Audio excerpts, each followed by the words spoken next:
Hey, I'm Brody Brazil, and welcome to Teal Town After Dark.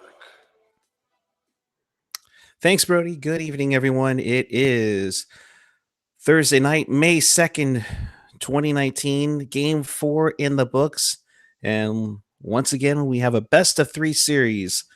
The Sharks and Avalanche are tied at 2 after 4 games, and this series will require 6 games.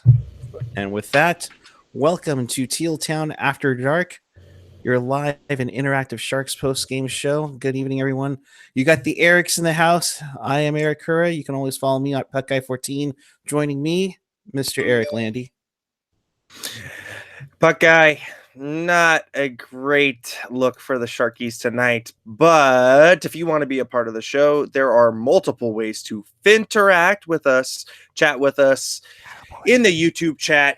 You can also use the Twitter machine using the hashtag tealtownusa. Follow us at tealtownusa. Of course, we're always available on the Facebook, on the Twitter, on the Instagram, SoundCloud, and of course in the YouTube chat, which we try to monitor. Puck guy, not a great look for the Sharkies tonight. Not quite. Not the best looking part. They did look a little more gassed than I thought they did in Game 3. Not exactly the best way to go. In the third period, you could tell that they were being lackadaisical because unfortunately, well, yeah, let's see, 1, 2, 3, 4 penalties on the Sharks in the third period when they're trying to get back into the game. But nonetheless, it is what it is, and we just have to get back into it now. So let's talk about this game as the Sharks were trying to go for a 3-1 series lead on the Avalanche, hoping to put a stranglehold on them for Saturday night. But it doesn't work out that way. But early on in the first period, Grubauer and Jones, and especially the one I noted on here at 16:30, Jones with a huge save on Kerfoot. And, Landy, I'll say this: as much crap as Jones took last night or in the last round, especially early on, I gotta say, he played a phenomenal game, and rather than the team in front of him bailing out his mistakes, it was more Jones bailing out his team on the mistakes tonight. Yeah. Hey, Eric, can you lower down those Twitter notifications, por favor? Yeah, no, Jones. Yeah, no, that's fine. Jones was definitely the best player on the ice tonight for the Sharks. Grubauer was really decent as well. I mean, really fronting the puck, just not giving up on pucks. And it was kind of a goaltending duel to begin with. And, credit Jones, he kept the Sharks in all night tonight. They didn't deserve, that 3-0, that 3-0 loss definitely was a flattering scoreboard because it could have been worse. Yeah, it could have been worse. Although I thought the Sharks had some chances in here, and especially since the shots after one period were 12-10. But I mean, they had some chances, but were they high quality though? Not really. I mean, to me in that first period, it was a team that was really facing, I don't know if they were facing the effects from the altitude or, they're just starting to run out of gas without Pavelski. Not exactly sure, but in that first period, definitely looked sluggish, definitely getting their passes intercepted through the neutral zone tonight. The passing was not great all night. They just did not look focused. And you know what? They didn't put forth a good effort. And the fact that the Avalanche also were committed to the body early.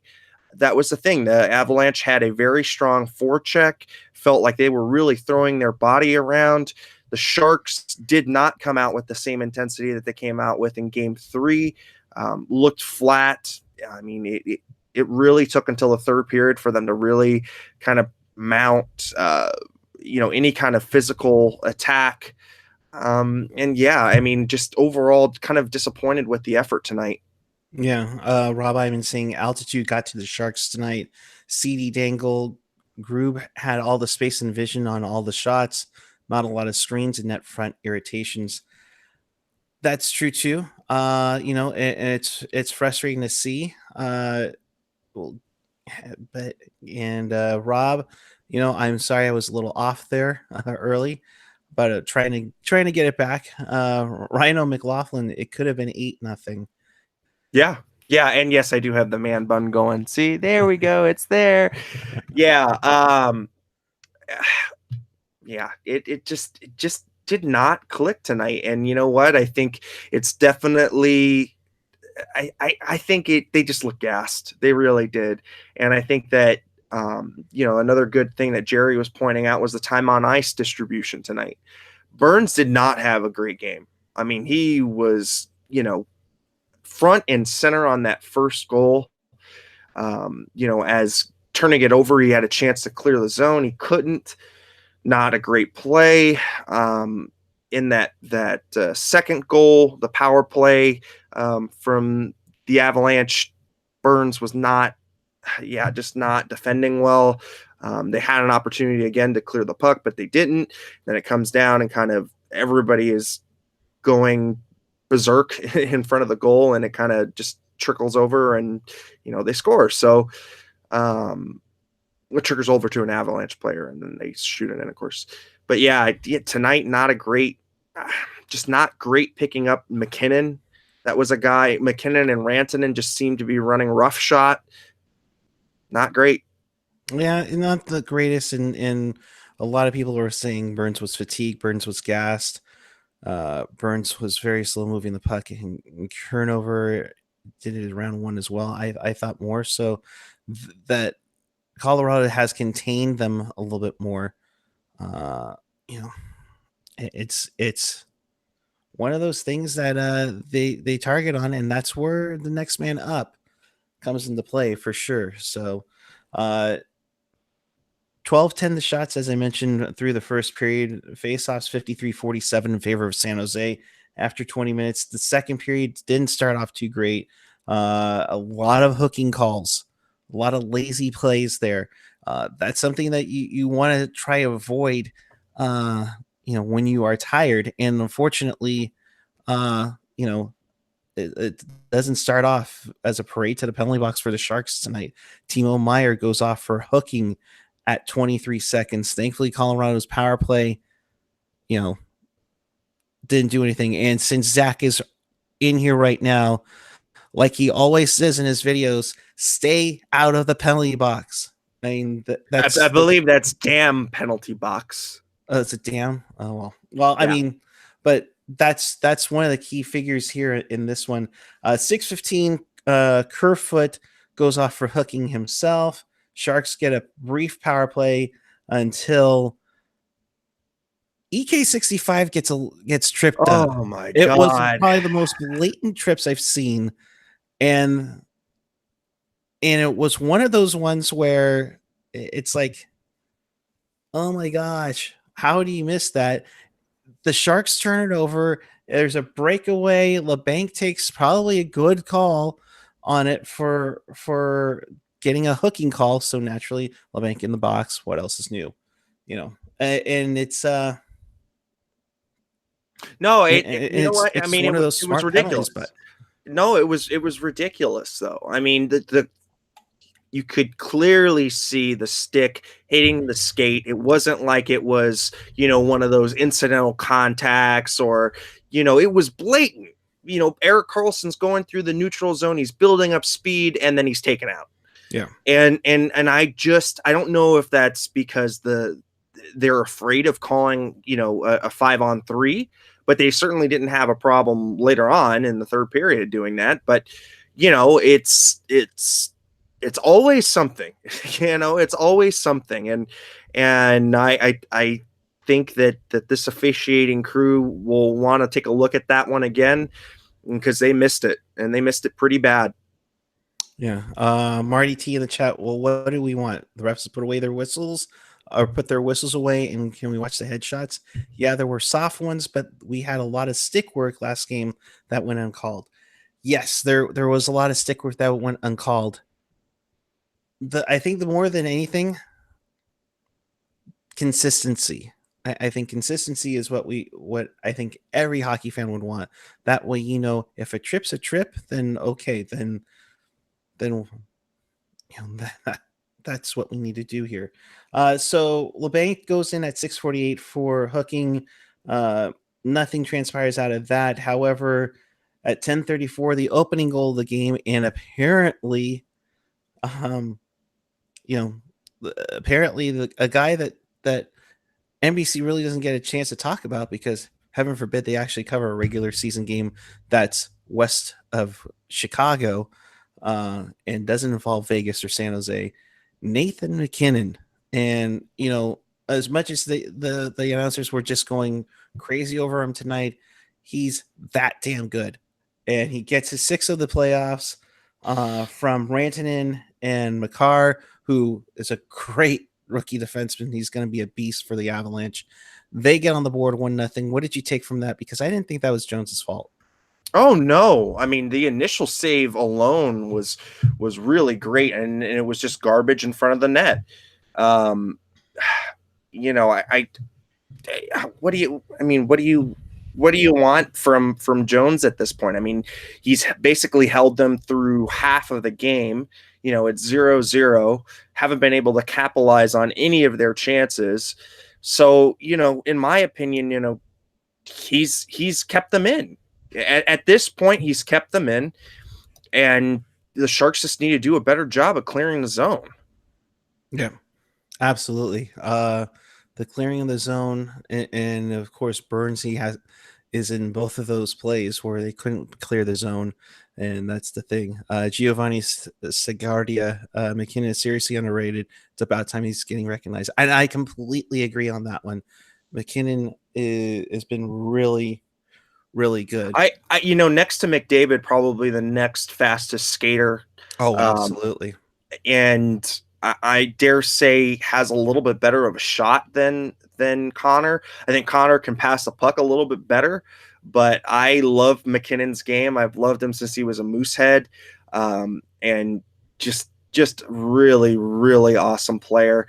He started off, it was interesting. He started off his career in Colorado. It was kind of like that third line center because they had Ryan O'Reilly, of course, and they had Matt Duchene. And, he kind of got lost in the shuffle there. When they were kind of in that weird transitioning period with Patrick Waugh, but he's really grown. He's kind of grown into that superstar talent that, we thought he was going to be when he was selected number 1 overall. Because before there was Connor McDavid, there was Nathan MacKinnon. Yeah, absolutely. And a lot of people talking about that. Even AJ's talking about this. In 4 games, Jones hasn't let in a soft one yet. Can't blame Jones when the Sharks post a donut on the board, and that's bang on, AJ. I mean, he hasn't let in a weak goal, which is great. He's looked very solid. Even tonight, I thought he had some unreal saves as well. There was a carom off the board, and then he had to kind of sprawl out in the butterfly to keep MacKinnon from scoring again. And you know what? I mean, just awesome game. He really battled to stay on the pucks, and even the on the goals they scored. I mean, he was battling all the way. So to me, this is not on Jones. Anybody saying that he's got to have any of those that he let in, it just doesn't look. They're just not. The team in front of him just was not playing well tonight. Yeah, and in looking at the recap on NBC Sports California, he allows 2 goals, saves 25, 926 save percentage, the same goals against and saves as game 3. So he's doing his job. So you can give it up for him on that one. To finish off the summary of the second period, Tyson Berry takes a hooking call on Timo Meier as Nyquist goes in and gets stoned by Grubauer late in the period. Sharks will end up having a power play that goes in the third. And let's be honest, if you can hear really faintly, you can hear AJ's power play drum from the distance because my God, It was bad tonight. Yeah, no, I totally agree. I mean, there were Kevin LeBanc kind of just drove me a little crazy tonight because he was taking an extra second to shoot the puck. He wasn't shooting it on a wrister. He wanted to slap it, or he wanted to make a couple of dekes and change the angle. Look, tonight the Avalanche played a hell of a defensive game, and I think that's something that we should also bring up because they clogged the neutral zone just the way that the Sharks did in Game 3. Really, I mean, their defensive zone collapse was really good, limiting to the Sharks to periphery shots. But LeBanc had a few different looks on net, and he wanted to really just hold the puck for an extra second and try and get a shooter shot. Look, the Sharks should have realized tonight that Grubauer was giving up some juicy rebounds. They needed to drive harder to the net, and that's a missed opportunity in my mind. Yeah, and the only 2 opportunities on the power play tonight. And AJ saying he broke his power play drum after EK65 got tripped in open ice. Yeah, exactly. Let's. I know Brody's on a break right now, so let's welcome those of you who have been watching them to Teal Town After Dark. We do this after every single game, so do us a favor. Join the conversation. There are multiple ways to interact with us. Join us in the YouTube chat, whether you're watching us on the YouTube page or the app, and add us at tealtownusa if you got anything there for it. So, I'm, and something else that's kind of being pointed out that I thought was a really good kind of an indicator of the way tonight was going. Just look at the ice time distributions again. Burns not playing well, and he's got 28 minutes. They should have simplified the game. But having said all of that, they got home ice back, right? They get the split in Colorado. They got split at home.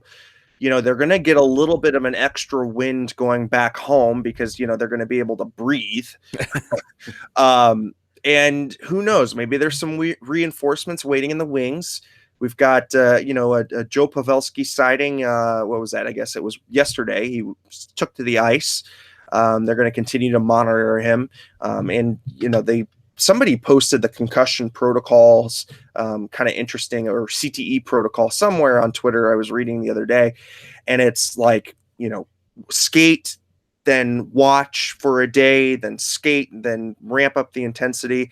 So to me, I always kind of figured it was going to be in that game 5-6 range if we do see Pavelski this series. A guy to me that we're really, really missing though is Jonas Donskoy.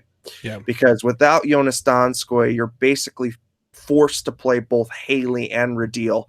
And let's talk about a guy who's just trying so hard out there, but he's so snake bit. Radil, that guy, he's just a puck hound, and you know what, you can't fault the effort, but man, that 2-on-1 with Kane, and he's there and he whiffs it. It's just like the microcosm of the game.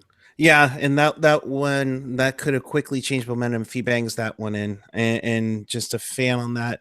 I almost put a picture together of a fan with a number 52 on it, because I was just like, oh man, you had it right there, and it just couldn't bang it home. That would have been a huge one for the Sharks to get back into this game. Unfortunately, it does not happen there. In the chat, somebody saying in the chat, like, why are we, they say we need to chill on the Burns narrative. Look, -2 tonight. He's got a penalty, a really bad penalty. He's got 28 minutes on. Look, I'm not saying that it was a case of him wanting to do bad, but the guy is being overplayed. I mean, 28 minutes a night, and that's 28 minutes mile high.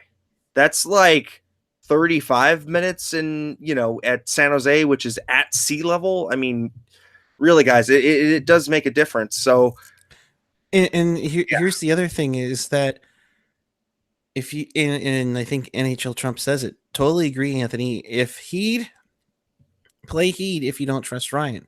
And that's the problem here, I think. Like, are you waiting for maybe Shimmick to make a miraculous comeback? That's not going to happen. And if it does, it's probably not going to make it until they get to the cup final. So you can get over that. I just don't know how you can win with 5 defensemen. You know, it just makes me concerned. And Rob Iman asking Factor Fiction, the Sharks dress 7 D-men in game 5. You know, it's like, I mean, basically though, you're going to ask Peter DeBoer to take out Michael Haley. I mean, really, I say that tongue in cheek, but I don't think we'll see any kind of adjustments. Maybe we'll see an adjustment like a Gambrell draw in, because look, honestly, guys, I guess Haley had a good first game. The first game in the series, he was good. Second game, he was okay. Third game started to really kind of become invisible. And, a guy that's supposed to inject some physicality into the game, boy, Colorado sure played a hell of a more physical game than we did. I mean, if the guy is brought in to be that force to really kind of change the momentum, I didn't see any of that tonight. The guy that was really doing it, or the two guys that were really doing it, were Dylan and Timo. And here's the thing: this team plays on its toes when it dictates the play. The Sharks are bigger than the Avs, pound for pound. It's time that they start using their bodies again, like they did in Game 3. They just need to slow down through the neutral zone, which they've done. And they need to, re-enter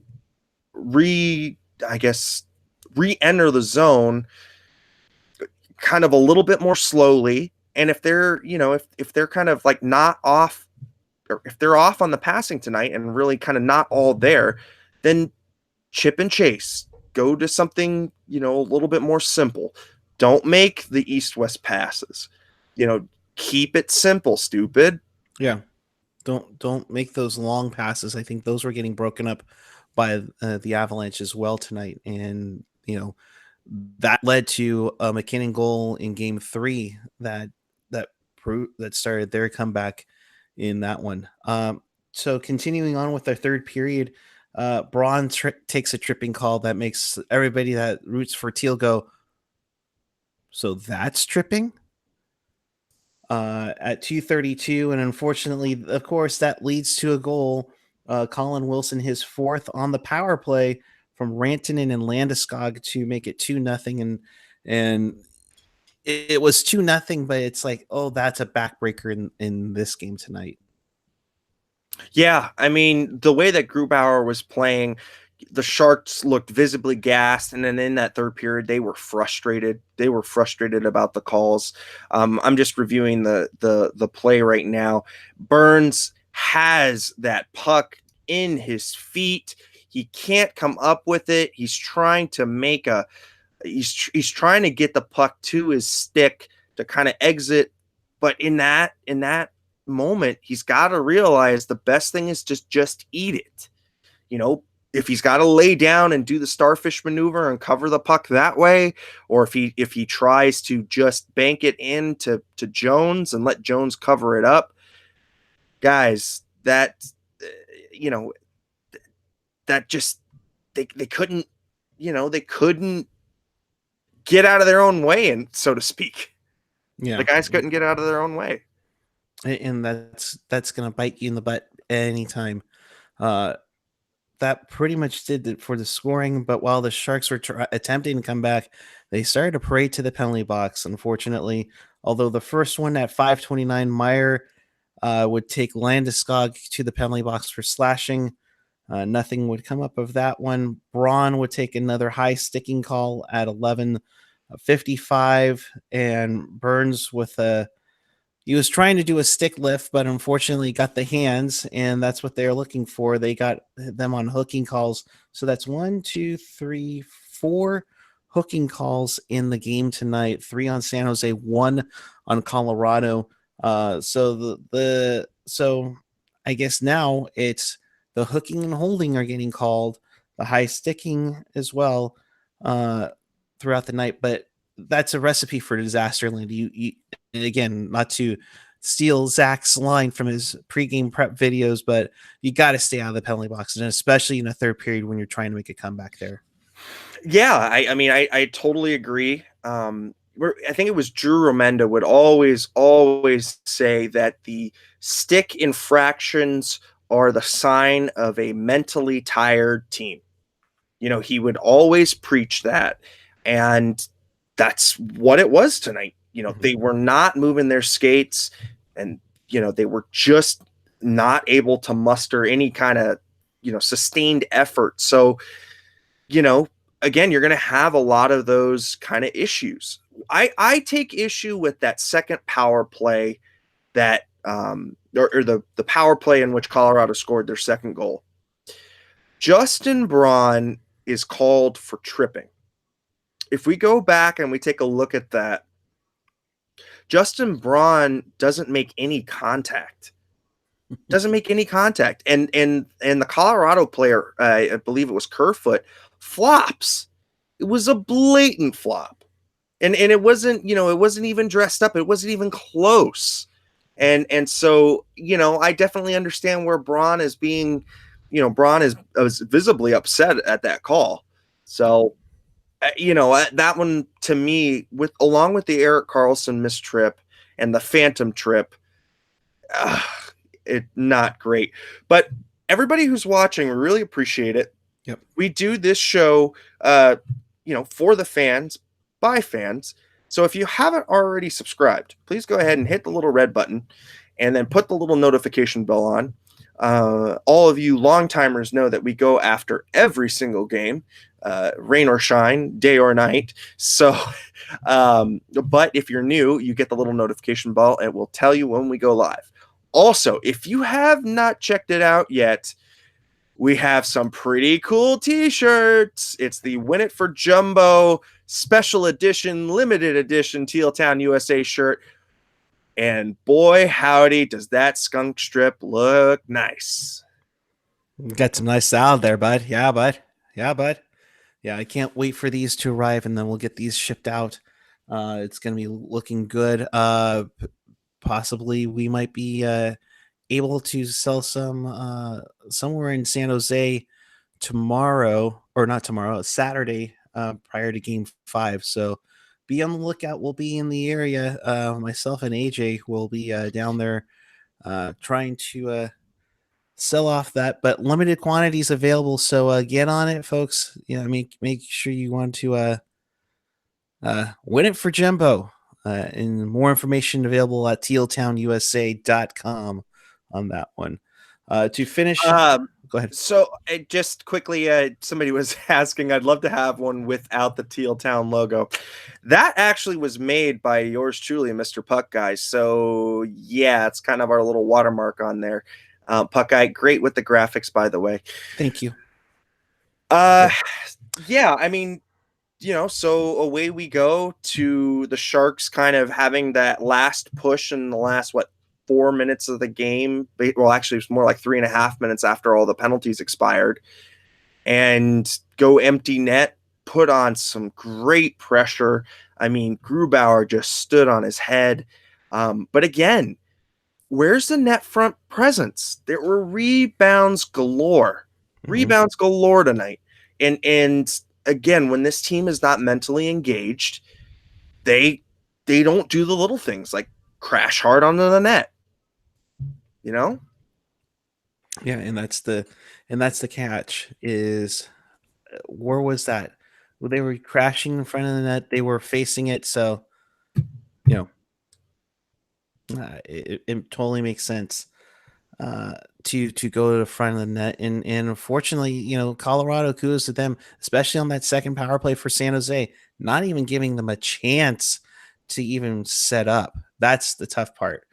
So. Yeah, I agree. And so now you kind of look at, well, actually, before we do that, Erik Johnson would score in the empty net. Yep. and just a great 200-foot lob shot, and it was pretty much dead accurate. So, the Sharks unfortunately fall 3-0, and the series is tied 2-2. So we're seeing a little bit of, we're getting some questions on what kinds of adjustments the Sharks could do, what kind of personnel changes. Eric, I mean, what do you think the team needs? I think it needs to show, that they need to make some adjustments. I don't think you need to put them in the blind blender. I get why they did that tonight, just to see if they could get anything going. But I think the the time is nigh for them to show up. I mean, I think they fell flat foot uh, in the last 5 periods in Colorado. Yes, Logan gets the game winner. He gets a hat trick in there. But outside of those 2 goals, what else did the Sharks do? They had a lot of posts. They kind of fell flat foot in Colorado. Yes, the altitude is a big factor. However, you got to beat the altitude too. You got to beat the altitude. 4 penalties in the third period is not going to cut it, for that matter. Please, that's the tough part right there, is that you have to have the respect and play the smart game. Otherwise, it's going to bite you in the butt. Hey, you know what? And for everybody who's kind of doom and gloom and it's like, oh, the Sharks are done. Look, it's 2-2. It's a best of 3 now. And if you were given this opportunity to have a best of 3, you'd be tied 2-2. You've got home ice advantage. I don't think that there would be any coach in the NHL that would turn that down. So, you know what? The Sharks got home ice back. That was the important part. They get the split on the road. Again, Colorado is a tough place to play. So, good on them. But they've got to when they get home, they can't be rattled. They need to really come out with a really big push. And right now, to me, the guy that needs to step up in this series is Evander Kane. He is the guy that right now is Mr. Invisible. I don't see physicality from him. I don't see great passing from him. His board work is okay. That's the only part of the game where I'll say that his intensity into the boards, grabbing the puck is okay. But it seems like ever since that Ryan Reeves fight, he has not been the same player. And you start wondering about that too. And as I pull up his stats from the playoffs so far, he had the goal and 2 assists goal and assist in game 2. But other than that, he just has 2 goals and 3 assists for 5 points. And he did a lot of his early work in the first 2 games against Vegas. He had an assist in game 5 against Vegas, and then a goal and assist in game 2 against Colorado. But tough part there is that he's also taken some bad penalties. Now he's been disciplined. You wonder where his where he is, health wise. Yeah, no, I agree. There's just something doesn't look right in his hands to me. So I wouldn't be surprised if it's upper body, something like a shoulder or something like that. That seems, like it could be an issue. And another guy that I'm looking for to step up, and we haven't seen him yet, is Marcus Sorensen. That's a guy that is put on Thornton's line with LeBanc. You had LeBanc, who had that breakout game 7, who's also a guy that's kind of gone cold. That first in game 1, the third line was the best line, but right now they're going to need that line to really step up. They're going to, Kerfoot had the better of the battles tonight. And Bednar has no problem running Nathan MacKinnon, Landeskog, and Rantanen out there for 20 minutes a night, 30 minutes, 25 minutes a night. So right now to me, it's Sorensen and it's Kane. Radil, well, I love his tenacity. I love the way he's his doggedness on the puck. But man, his whiff tonight was rough, and he was not shooting great. So this is a guy that might be fighting the jitters a little bit, the playoff jitters. I think it's a big stage for him. So it's a guy that clearly is getting upset on the bench. He really wants to try and contribute, but I think he might be trying to do too much right now. Yeah, and that's the thing too. LeBanc, outside that 4-point game, he has 2 goals in the series. So, and we've seen him get benched a little bit and here and there in the playoffs. And tonight he only had 19 shifts. So, I mean, interesting to see there, but unfortunately not getting much on the scoring sheet in the series outside that game 7. And kudos to you, because that was something to remember. But another one that people are talking about in the chat right now, Tomas Hertl, who I believe only has 2 assists in the series so far. The Avalanche have done a great job taking him out of the game, and unfortunately, that's a guy that the Sharks need the most right now, in my opinion. Well, I think it's no coincidence that the line with Gus Nyquist on it is the best line for the Sharks so far. I think this kind of series is exactly kind of his playing style.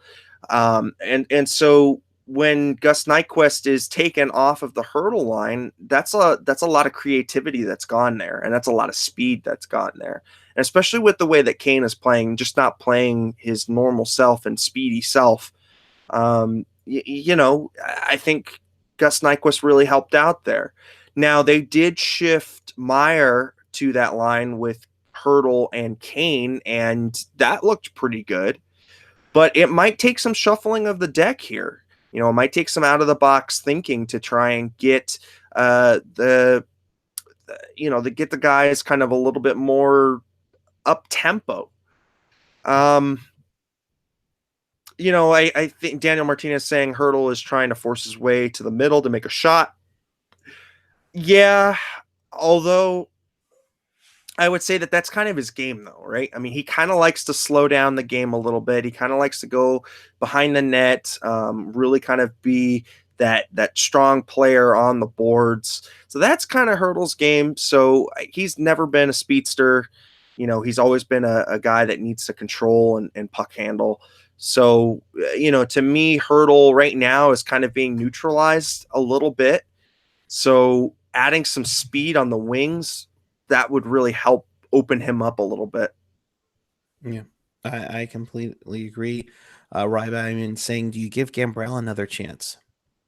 I mean, look, right now, to me, Haley is a net negative on the ice.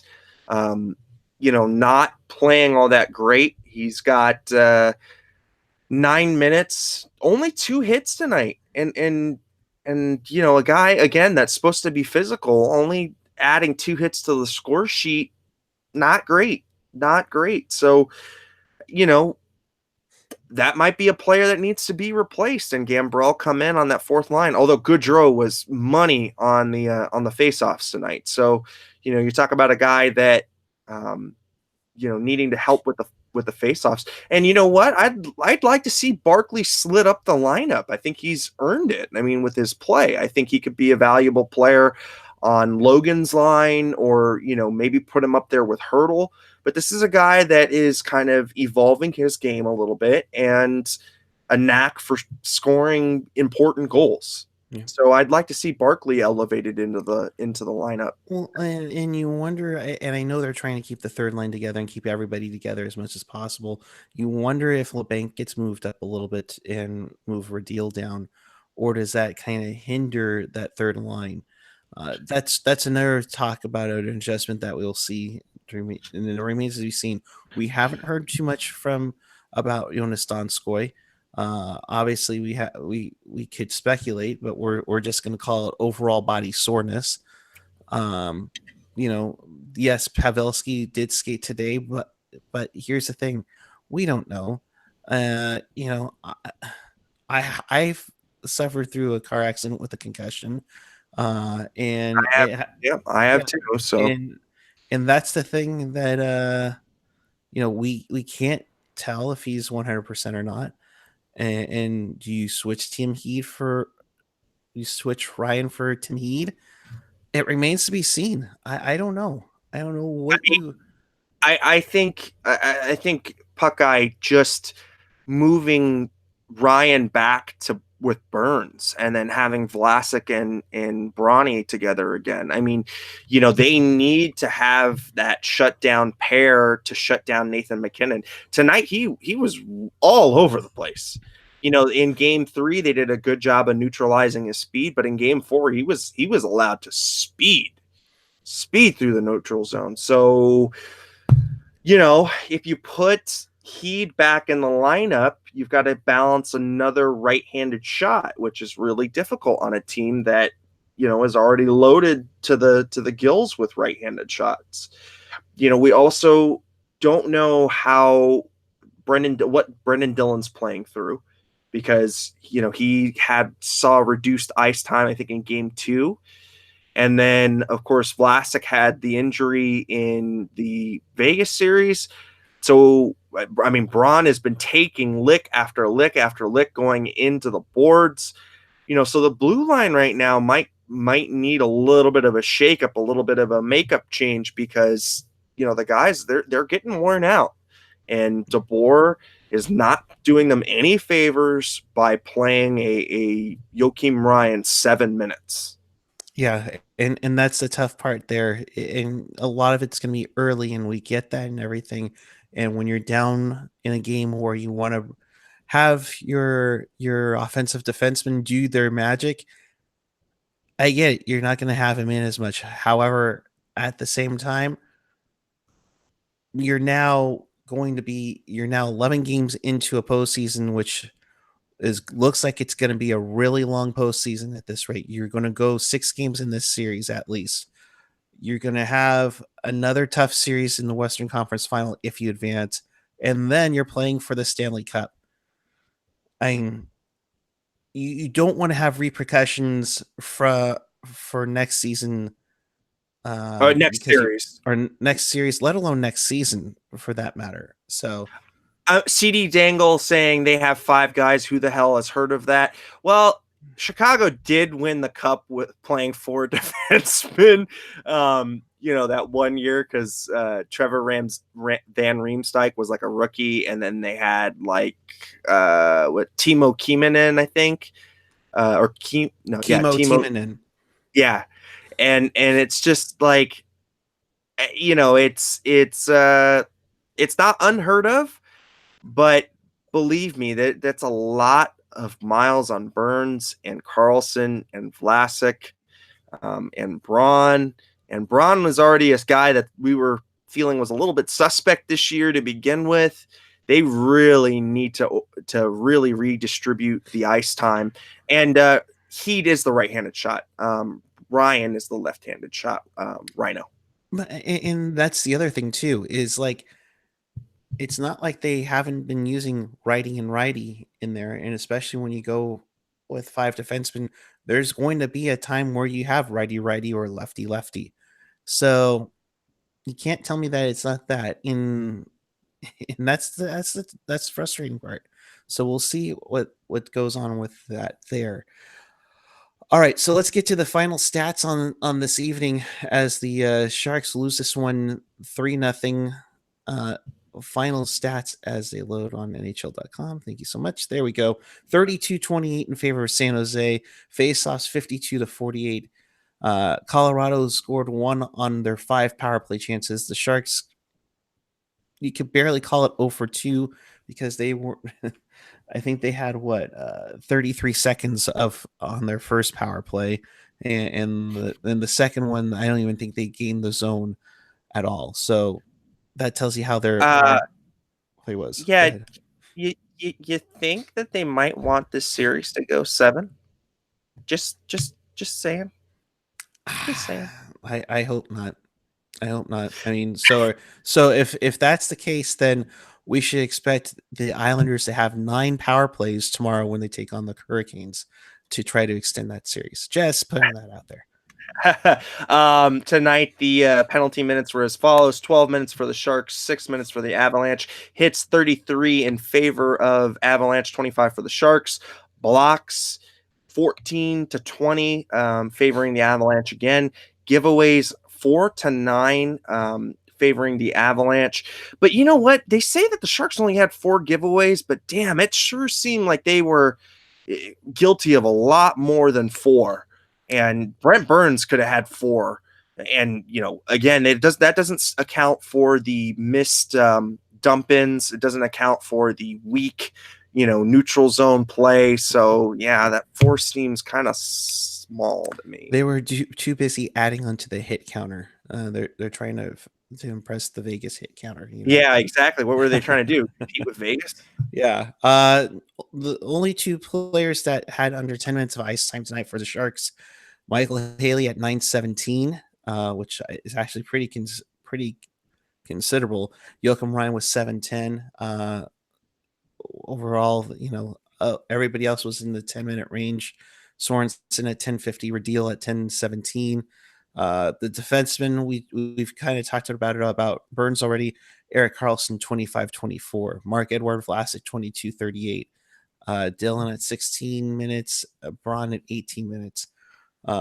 Going with it, Mikko Rantanen 2 assists tonight. Erik Johnson with the empty netter. Nathan MacKinnon, the guy that NBC is now going to be gushing over because he grew up in the same town as Sidney Crosby, because Sidney Crosby is just the greatest player of all time. And of course, Pierre's calling our games. So therefore, we got to make sure we mention Sidney Crosby as many times as possible because Sidney Crosby.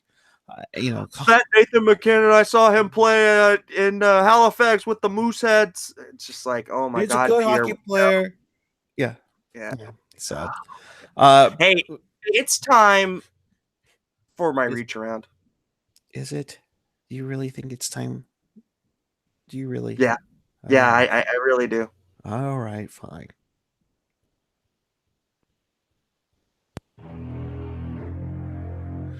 Have the goddamn common courtesy to give him a reach around. It's crap around. Seriously. I love that soundbite. We do have some breaking news though. They have officially announced, according to NBC Sports California, Game 6 will be at 7 p.m. on Monday night, no matter what. So that's it. That's a 7 p.m. start. So again, all the games are going to be at 7 p.m. for the ones that we know of. Game 7 could change, but just a heads up on that one. Let's get to it. So there's only one other game tonight, and a big one indeed in Columbus. Boston wins this one 4-1, evening the series up at 2-2. What did you take from this one, Landy? Boy, I mean, talk about a counterpunch by Boston. Everybody was kind of, I was listening to Hockey Central today, and they were all saying, "Oh, where's Boston's grit? Where's Boston's determination?" But damn, they played a hell of a game. Tuukka Rask really stealing the show there and putting on a clinic. Boston's by no means dead in that series. Same over in the St. Louis-Dallas series. That's also a great one too. If you aren't watching, if you guys aren't watching that one, that's a really good one. And boy, man, New York Islanders, that magic is starting to run out there. Yeah, it's like they wish they had John Tavares or something. That carriage is starting to turn into a pumpkin. Yeah. So tomorrow you have these games on the schedule here. You have at 4 p.m. on NBCSN, New York at Carolina. The Islanders hoping to stave off elimination there. Carolina hoping to go to the conference final in the first time, and I want to say, geez, in almost since they won the cup. Has it been since they won the cup? I thought they made another appearance in the conference final after that. No. So they're hoping them to get into the Eastern Conference Final. That's at 4 p.m. on NBCSN tomorrow. Following that game, because 2000. 2009. Thank you. I thought it was 2009 somewhere in there, but moving onward, Dallas at St. Louis. That game will be at 6:30 p.m. on NBCSN. Gee, I hope they don't have any time contingencies on that one, folks. Like they did tonight. Oh, jeez. We'll get to that in a sec. Dallas at St. Louis, 6:30 p.m. our time on NBCSN. That'll be game 5 with that series tied up at 2-2. I'm thinking that's tied up at 2-2. But yeah, let's and Landy, I know this is a gripe that we both have, but let's try to keep it to a minimum here. Yeah. What a nightmare that could have been if Columbus had tied it up. Look, I mean, NBC Sportsnet loves to gamble with these times. You know, they don't stagger with enough time. They only give it for, they only have so much wiggle room. I don't know who's the broadcasting manager there, or, who's in touch with the league with these start times, but talk about piss poor. It's not great. It's not a great look when you got to actually hold up the other game. You got to hold up puck drop because, national coverage isn't there yet. So, you know what? I can't wait till the next CBA and television agreement so we can get some ESPN in this.